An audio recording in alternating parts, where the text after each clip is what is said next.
Halo, jumpa lagi bersama dengan Hading MC dan senang sekali pada kesempatan hari ini kita akan membahas sebuah topik yang mungkin menjadi dilema di dalam kehidupan kita bekerja. Dan seringkali kita menjadi bingung karena kita harus memilih tempat bekerja yang sesuai dan dapat membuat kita berkembang. Seringkali kita mendapati bahwa tempat kita bekerja tidak mendukung kita, tidak menunjang karir, dan akhirnya kita menjadi sia-sia di dalam perjalanan kita bekerja. Mungkin kita sudah bekerja 5 tahun, kita sudah bekerja 10 tahun, tapi kita merasa begitu-begitu aja dan kita tidak berkembang. Hai listeners, saat ini Hading MC mau membagikan tips untuk kita memilih tempat kita bekerja sehingga kita tidak, tanda kutip, buang-buang waktu dalam kita menghabiskan masa karir kita. Ternyata setelah kita bekerja 5 tahun, tidak ada perkembangan. Dan kita menyesal pada akhirnya ketika kita mau mencari tempat pekerjaan lain, sangat sulit. Karena apa? Karena mungkin kita terbentur dengan usia, terbentur dengan pengalaman, dan yang paling miris adalah kita terbentur dengan pesaing-pesaing kita, yaitu anak-anak muda yang lebih produktif, energik, dan tentunya lebih semangat. Yuk, kita sama-sama saksikan yang berikut terlebih dahulu. Saudara Hadi Sutarji. Ya.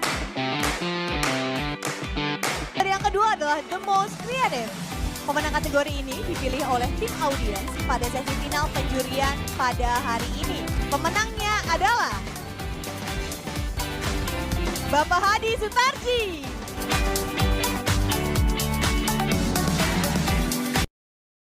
Listeners, tentunya di masa-masa awal tahun ini, kita tentunya seringkali menetapkan tujuan atau goal yang akan kita raih sepanjang tahun 2025 ini hingga akhir dari tahun ini.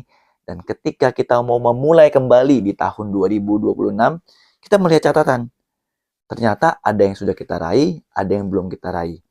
Sebelum kita sampai di akhir tahun 2025 ini, di awal tahun 2025 ini, kita sama-sama belajar.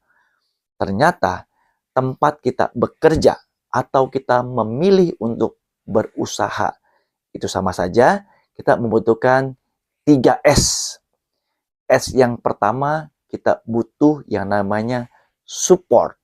Di dalam perkembangan kita berkarir atau kita berusaha, kita butuh support system.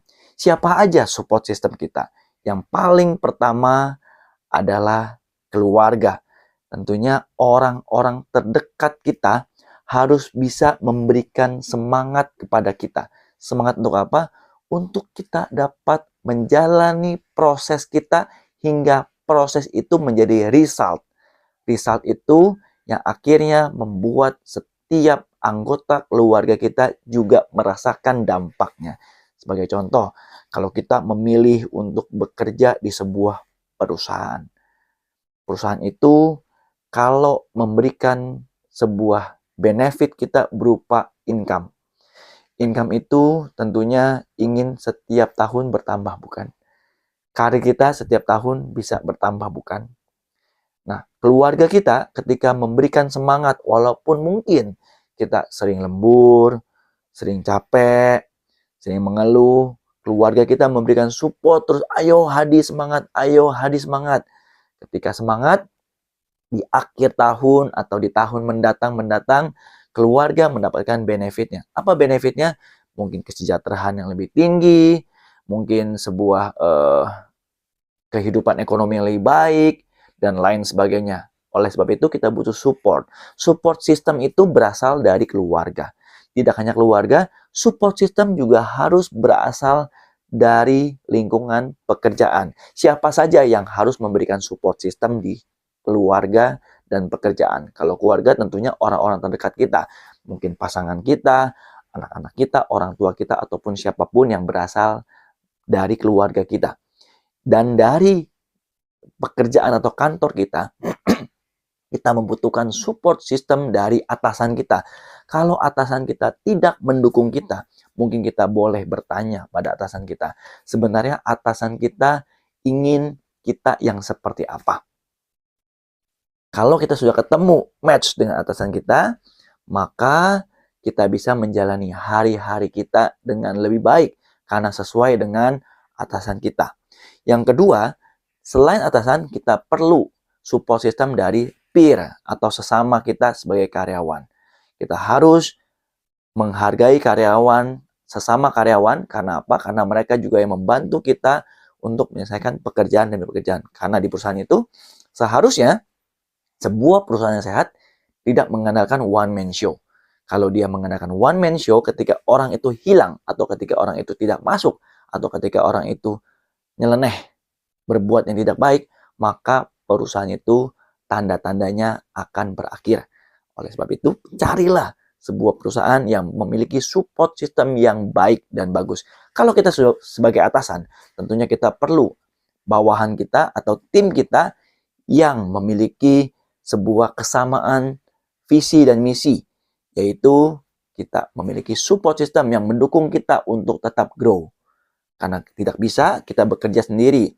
Bos yang baik bukan bos yang hanya duduk di balik meja, tapi dia adalah sebuah leader yang mengangkat setiap anak-anaknya untuk berkembang dan maju. Itu yang pertama, S-nya, support. Kita butuh support itu. Setelah kita punya support dari setiap orang yang memberikan kita semangat, dukungan, kita butuh yang kedua, yaitu space. Space adalah sebuah tempat di mana kita bisa berkreasi. Ketika kita bekerja di sebuah perusahaan atau kantor, support system masuk. Support system memberikan dukungan dengan baik. Tapi kita tidak diberikan ruangan untuk berinovasi, berkreasi. Maka kita lama-lama akan redup. Oleh sebab itu, carilah sebuah perusahaan yang memiliki lingkungan bekerja dan kita punya space. Space untuk bergerak. Mungkin bisa salah. Mungkin bisa keliru dalam kita berkreasi. Tapi setiap kesalahan, setiap kekeliruan itu punya batasan atau punya bumper yang dinamakan risiko. Risiko manajemen yang kita atur sedemikian rupa sehingga ketika kita mengalami benturan-benturan itu tidak menghancurkan perusahaan, menghancurkan kita, menghancurkan organisasi kita. Yang kedua adalah space. Carilah space itu teman-teman. Kalau space itu tidak dapat, mungkin kita dapat berpikir, jangan-jangan perusahaan ini kurang atau tidak menghargai karyawan sebagai aset terbaik yang dapat memajukan perusahaan itu. Karena perusahaan itu tidak mau berubah. Perusahaan itu hanya mau mendengarkan top down, nggak mau mendengarkan down up. Yang ketiga, kalau kita sudah belajar support, kita sudah belajar space. Yang ketiga, yang tidak kalah penting, yaitu kita butuh stage. Apa itu stage? Stage adalah panggung. Panggung bukan untuk kita menjadi penjilat, hanya memuji bos, hanya ngikutin kata bos, tapi kita dapat menunjukkan bahwa ini loh kita yang berkreasi. Ini loh ide-ide inovatif dari saya. Oleh sebab itu kita butuh space.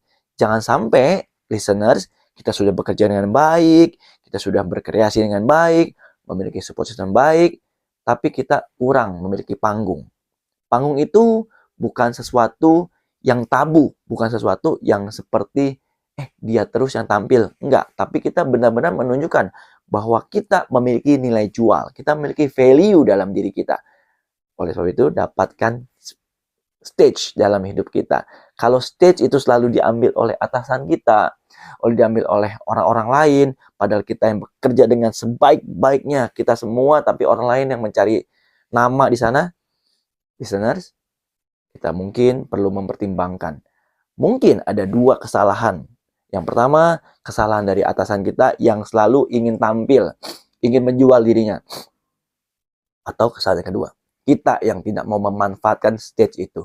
Kita yang tidak mau tampil. Sehingga kita jadi kalah nilai jualnya. Kalau kita sudah belajar 3 hal ini.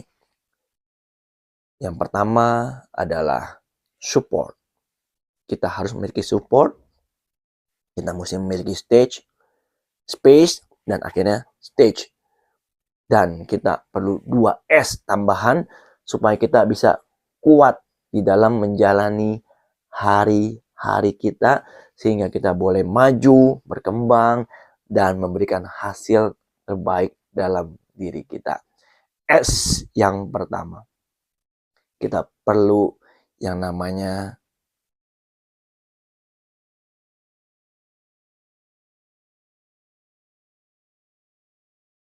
smart. Kenapa kita harus smart? Karena kita tahu waktu kita tidak banyak. Kita memiliki waktu bekerja atau waktu berusaha untuk maju, untuk berkembang. Kita disaingi dengan teman-teman atau anggota dari perusahaan yang baru dan lain sebagainya. Kita perlu smart dalam bekerja. Selain smart, kita butuh yang kedua, surrender all to our God, atau kita punya Tuhan yang terus mendukung kita. Kita perlu berdoa padanya, sehingga setiap kesempatan demi kesempatan dapat kita raih. Oke listeners, sekian belajar dari Harding MC hari ini. Jangan lupa 3S yang pertama dan ditambah 2S berikutnya. Kita boleh maju, berkembang, dan jangan lupa untuk kita terus memaksimalkan potensi yang ada di dalam diri kita. Sampai jumpa di video berikutnya. Jangan lupa untuk like, subscribe, dan komen untuk setiap usulan-usulan atau pendapat dari listeners, sehingga kita boleh bersama-sama maju, dan maju. Bye-bye.